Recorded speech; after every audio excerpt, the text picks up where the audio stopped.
इसमें एक term use हुआ है, ये है वॉश आउट ईयर। ये एक ऐसा ईयर है जिसमें कंपनी एज्यूम करके चलती हैं इसमें उनकी कोई प्रोग्रेस नहीं होगी, एक तरह से लॉस मेकिंग ईयर रहेगा। तो उस ईयर को छोड़ के वो सोचती हैं कि हम अगले साल से उसके आगे आने वाले साल के लिए प्लानिंग वो स्टार्ट करते हैं। तो इस ऐसे साल को वॉश आउट ईयर कहते हैं, जिसके लिए कंपनियां प्लानिंग ही नहीं करती हैं, उसमें एज्यूम करके चलती हैं उनका कुछ होने वाला नहीं है उस ईयर में। नागोर्नो कार्बाख रीजन जो अर्मेनिया का है और उसको अज़रबैजान ने अभी अटैक करके कब्जा लिया था, तो उसमें जेनोसाइड हो रहा है बेसिकली। और 1,20,000 लोग घर छोड़ के वहां से भाग चुके हैं अब तक। और इसको ईयू पार्लियामेंट ने एथनिक क्लेंजिंग करके रिकॉग्नाइज कर लिया है कि यहाँ पे एथनिक क्लेंजिंग हो रही है लोगों की। ये नागोर्नो कार्बाख रीजन याद रखना। Russia naval base build build कर रहा है जॉर्जियन रीजन में। देखो, ये जॉर्जिया हो गया, अजेरबाईजान हो गया, अर्मेनिया हो गया, ये कॉकासस रिपब्लिक्स के नाम से जानी जाती हैं। ये 3 कंट्रियां हैं, जिसमें अजेरबाईजान का कैस्पियन सी से बॉर्डर लगता है और ब्लैक सी से लगता है आपका जॉर्जिया का। तो जॉर्जिया में जो ब्लैक सी के रूट से होके जो है रशिया अब अपना वो भेजा करेगा, नेवल बेस इसलिए बना रहा है वहां पे, तो अपनी आर्मी वगैरह वहां डिप्लॉयड रहेंगी। ये मोहम्मद मोइज़ू, ये जो है ये क्या कहते हैं इसका, मालदीव्स के नए प्रेसिडेंट चुने गए हैं। और ये बहुत ही प्रो चाइना है, एंटी इंडिया लीडर हैं। इनकी शक्ल से भी आप देख सकते हैं, बकरे जैसी शक्ल है, तो जाहिर सी बात है कि ये किस तरफ अपना रुख रखेंगे। इंडिया के से तो खैर नफरत ही करेंगे, ठीक है। तो ये नाम ध्यान रखना, मोहम्मद मुइज़्ज़ू, ये बहुत न्यूज़ में रहने वाला है। जो कि एक टर्म न्यूज़ में है, रिवाल्डो। रिवाल्डो ये एक हाथी का नाम है। ये मुद्दुमुलई टाइगर रिजर्व में इसको छोड़ा गया था, अकेला है बेचारा, तो इधर उधर जाके डोलता रहता है, ठीक है ना। और थेप्पेकाडू एलिफेंट रिजर्व में इसको शिफ्ट करने की बात चल रही है। तो बेसिकली ये ध्यान रखना, रिवाल्डो कौन है, रिवाल्डो इज एन एलिफेंट। देखो, केमिस्ट्री का जो नोबेल प्राइज मिला है वो बेसिकली क्वांटम डॉट्स के लिए मिला है। तो क्वांटम डॉट्स बेसिकली क्या होती हैं, जब आप एक मॉलिक्यूल्स को देखोगे ना, तो एक मॉलिक्यूल के अंदर मिलियंस ऑफ एटम्स होते हैं। और क्वांटम डॉट क्या होता है, इसमें थाउजेंड से भी कम एटम से मिलकर एक बना होता है क्वांटम डॉट। तो इसमें ये देखा गया है कि जब एटम्स को फ्रीली मूव करने की आज़ादी रहेगी थोड़ी बहुत, तो उस तरह से बिहेवियर किस तरह से चेंज होता है ऑब्जेक्ट्स का, ठीक है ना। तो इसलिए क्वांटम डॉट्स ये न्यूज़ में है, इनको आर्टिफिशियल एटम्स भी बोला गया है। तो ये चीज़ आप ध्यान रखना। इसके लिए जो है केमिस्ट्री में नोबेल प्राइज़ मिला है इनको। नॉर्वे के ये प्ले राइट हैं, जो नाटक लिखते हैं, इनका नाम है जॉन फॉसे या जॉस फॉसे बेसिकली। तो इनको नोबेल प्राइज़ मिला है लिटरेचर में, ये ध्यान रखना। एम एस स्वामीनाथन, जो कि father of green Indian green revolution थे, और उनका अभी निधन हुआ है, तो उनको राइस मैन ऑफ इंडिया के नाम से भी जाना जाता था। तो ये चीज़ आपको ध्यान रखनी है। Who is the rice man of India? It is he is M S Swaminathan. एक वेस्टर्न घाट में एक डेमजल फ्लाई डिस्कवर की गई है, जिसका नाम है Armageddon reedtail. Armageddon reedtail, ये पूछ सकते हैं ये है क्या बेसिकली। It is a damselfly. It has been discovered in Western Ghats. ये इनका नाम है नरगिस मोहम्मदी। इनको नोबेल पीस प्राइज दिया गया। ये ईरान की रहने वाली हैं, अभी जेल में बंद है बेसिकली। तो ये जो बुर्का को लेके, हिजाब को लेके ईरान में प्रोटेस्ट चल रहे थे, तो उसके लिए एक्टिविस्ट हैं, उनके लिए इन्होंने बहुत अच्छा काम किया है वुमेन राइट्स के लिए। तो उसके लिए इनको नोबेल प्राइज दिया गया है, ठीक है ना। इंडिया में जब हिजाब प्रोटेस्ट हुए थे, तो पूरा वर्ल्ड सामने आ गया था लड़ने के लिए, लेकिन चूंकि ईरान में हुए तो कोई दिक्कत नहीं है, इसलिए किसी ने ध्यान भी नहीं दिया उस पर। ये जॉन फॉस्से फिर से न्यूज में थे, तो इनको जो है लिटरेचर में, ये नॉर्वे के हैं, तो लिटरेचर में नोबेल प्राइज मिला हुआ है इनको, ठीक है। ये लेडी तमिलनाडु की हैं, इनका नाम है अंबई। इनको Tata literature life time achievement award मिला है। ये फेमिनिस्ट राइटर हैं तमिलनाडु की, ठीक है ना। ये जेंडर इक्वलिटी, जेंडर जस्टिस से लेके किताबें वगैरह लिखती हैं, ठीक है ना। A night with black spider stories करके 2017 में इन्होंने बुक लिखी थी, उसके लिए इनको मिला है। एशियन गेम्स जो कि होंगजाओ चाइना में हुए थे 2022 में, बेसिकली ये होने थे, चूंकि कोरोना की वजह से पोस्टपोन हो गए थे 2023 में। अब ये होस्ट किए गए चाइना द्वारा। तो सबसे ज़्यादा मेडल इसमें चाइना ने जीते हैं, फिर जापान ने, फिर साउथ कोरिया ने। 4th नंबर पे है इंडिया, जिसको 28 गोल्ड मिले हैं, +10 कर दो तो 38 सिल्वर मिले हैं, +3 कर दो तो 41 ब्रॉन्ज मेडल मिले हैं। टोटल 107 मेडल मिले हैं। ये पहली बार हुआ है एशियन गेम्स में कि इंडिया को 100 मेडल से ज़्यादा मिले हों। 2 आदमी मारे गए हैं और 2 मिसिंग हैं। अवलांच हुआ था माउंट शिशपंगमा तो ये आपका माउंट शीशपंगमा तिब्बत चाइना में पड़ता है। तो ये पूछ सकते हैं कभी भी कि माउंट शीशपंगमा कहाँ है, तो एग्जाम्पल दे देंगे आपको, तिब्बत में है और उत्तराखंड में है, नेपाल में है, भूटान में है, तो आपको लगाना है तिब्बत में है। देखिए, श्रीलंका से तमिलनाडु तक पैसेंजर फेरी सर्विस स्टार्ट हुई है। फेरी सर्विसेज बेसिकली यही होती हैं कि लोगों को इधर उधर ले जाना है, मालवाहक नहीं होती हैं, ठीक है। तो पैसेंजर फेरी सर्विसेज स्टार्ट हुई हैं श्रीलंका से तमिलनाडु तक। देखो, ये एशियाटिक वाइल्ड डॉग है जिसको हम लोकल लैंग्वेज में धोले बोलते हैं, DHOLE, धोले। तो ये IUCN में इंडेंजर्ड है, ठीक है ना। ये ट्रॉपिकल फॉरेस्ट में पाया जाता है। तो स्टडी ये हुई है कि एशियाटिक वाइल्ड डॉग्स जो है टाइगर्स के साथ एक साथ रहना पसंद करते हैं, लेकिन चूंकि हैबिटाट डिस्ट्रक्शन हो रहा है इनका, तो थोड़ी दिक्कत आ रही है इनको इसमें। देखिए, वर्ल्ड कप से रिलेटेड क्विज निकली थी। इसमें पहला क्वेश्चन ये पूछ रहे हैं कि कब से वर्ल्ड कप स्टार्ट हुआ है और किसने होस्ट किया था सबसे पहले। तो 1975 से वर्ल्ड कप्स हो रहे हैं, तो ये इंग्लैंड ने होस्ट किए थे। पहले दो तो जीते थे आपके किसने, क्या कहते हैं, वेस्ट इंडीज ने। उसके बाद जीता था इंडिया ने, ठीक है ना। तो सबसे ज़्यादा किसने जीते हैं, ऑस्ट्रेलिया ने जीते हैं, 5 बार जीते हैं, ठीक है कि ना। This non full member team performance has been termed the best. तो केन्या की परफॉर्मेंस बेस्ट रही, इसका कोई मतलब नहीं बनता है क्वेश्चन का।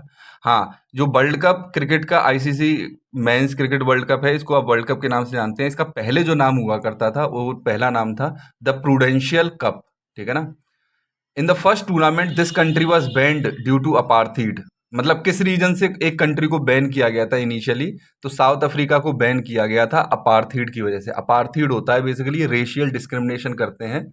तो apartheid term basically south Africa से रिलेटेड है। बेसिकली जनरली जहां पे भी आपको रेशियल डिस्क्रिमिनेशन मिले वहां पे हम अपार्थीड वर्ड यूज कर सकते हैं, ठीक है ना।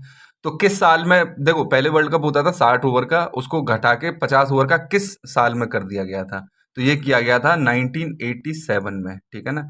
तो ये सर्दियां वगैरह थी तो डे लाइट कम आती थी, तो इसलिए इसको घटा के 50 ओवर का कर दिया गया था, ठीक है।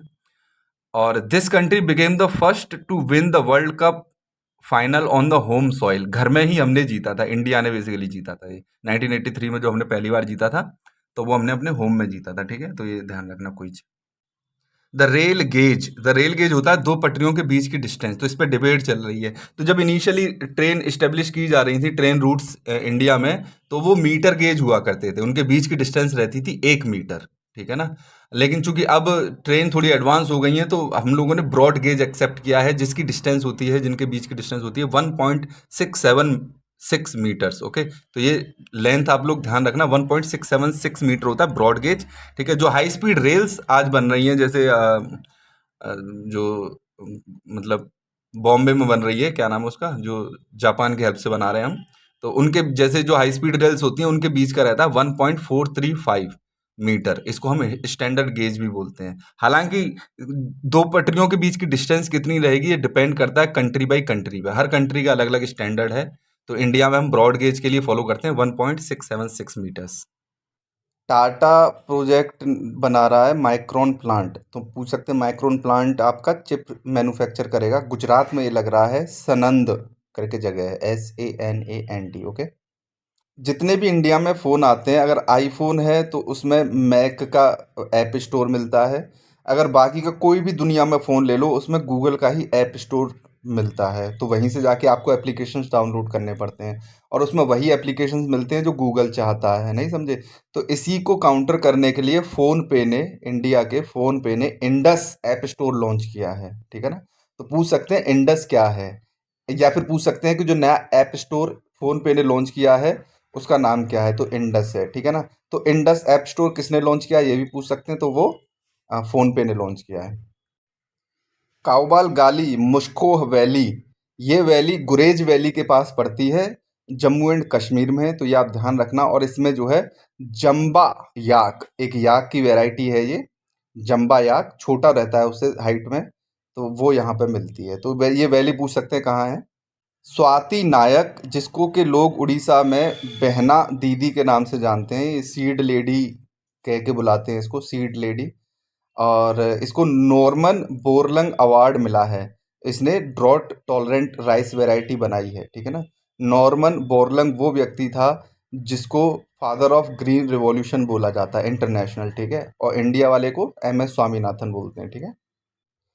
कोरी नंद्रा एलिगेंस एंड कुरकुमा कर्नाटकेनेसिस, ये फ्लावर वेराइटीज वेस्टर्न घाट में मिली हैं। ओके, तो ये पूछ सकते हैं कुरकुमा कर्नाटकानेसिस ये किसकी वेराइटी है, प्लांट की, एनिमल की, बैट की, तो ये आपको बताना पड़ेगा।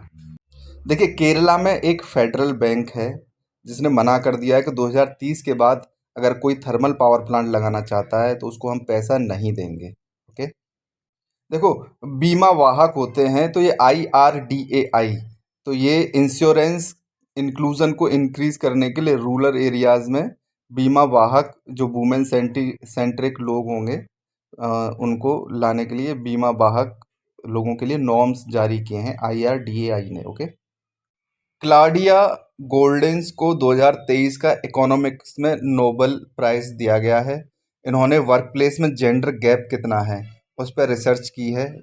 बेसिकली इन्होंने यूनाइटेड स्टेट्स की 200 साल पुराने इतिहास को उठा के वुमेन से रिलेटेड कितनी जेंडर गैप है उस पर स्टडी करके ये रिसर्च पब्लिश की थी। तो इसके लिए इनको 2023 का इकोनॉमिक्स का नोबेल प्राइज दिया गया है। तमिलनाडु का जो स्टेट एनिमल है वो है नीलगिरी ताहर, और नीलगिरी ताहर के लिए इन्होंने प्रोजेक्ट नीलगिरी ताहर लॉन्च किया है इसके कंजर्वेशन के लिए। सरस्वती सम्मान जिसको कि के बिरला फाउंडेशन देता है वो दिया गया है शिव शंकरी को। उन्होंने बुक लिखी थी सूर्य वंशम, ये मेमोयर है। मेमोयर का मतलब होता है मेमोरी बेस्ड कोई बुक लिखी जाती है, ठीक है। तो सूर्य वंशम के लिए के बिरला फाउंडेशन ने सरस्वती सम्मान दिया है शिव शंकरी को। बफ ब्रेस्टेड सैंड पाइपर, ये एक बर्ड है। ये आपकी उड़ के आती है आर्कटिक रीजन से सदर्न रीजन में जब ठंड आने वाली होती है। तो ये रिसेंटली स्पॉटेड की गई है केरला के मदई पारा ग्रासलैंड में। तो ये नियर थ्रेटन्ड है IUCN में। तो इसमें दो तरह के सवाल बन सकते हैं कि ये बफ ब्रेस्टेड सैंड पाइपर क्या है, बर्ड है, और मदई पारा ग्रासलैंड कहाँ पड़ता है, it is in Kerala. Okay, global hunger index launch किया गया है 2023 के लिए। इसको लॉन्च करते हैं Concern Worldwide and Welthungerhilfe, ठीक है ना। इंडिया को इसमें सीरियस कैटेगरी में रखा गया है और इंडिया की रैंक है 111, 111 आउट ऑफ 125 कंट्रीज। इंडिया की रेलवे ने वर्ल्ड रेलवे टेनिस में नंबर 1 स्थान प्राप्त किया है। ये अबेना जो सिटी है बुल्गारिया में, उसमें इंडिया ने पार्टिसिपेट किया था। ये तीबा ट्राइब्स हैं, असम में पाई जाती हैं। तो ये बेसिकली वांगचुआ फेस्टिवल के लिए ट्रेडिशनल डांस कर रही हैं, रिहर्सल कर रही हैं बेसिकली। तो वांगचुआ फेस्टिवल कहाँ मनाया जाता है, असम में मनाया जाता है। तीबा ट्राइब्स कहाँ की हैं, असम की हैं, ठीक है ना। ये कार्बी आंगलोंग डिस्ट्रिक्ट है असम की, वहाँ पे रहते हैं ये लोग। अगर आपको वीडियो पसंद आया हो तो इसको लाइक कीजिए, चैनल को सब्सक्राइब कीजिए ऐसी ही और अधिक वीडियोस पाने के लिए। Thank you.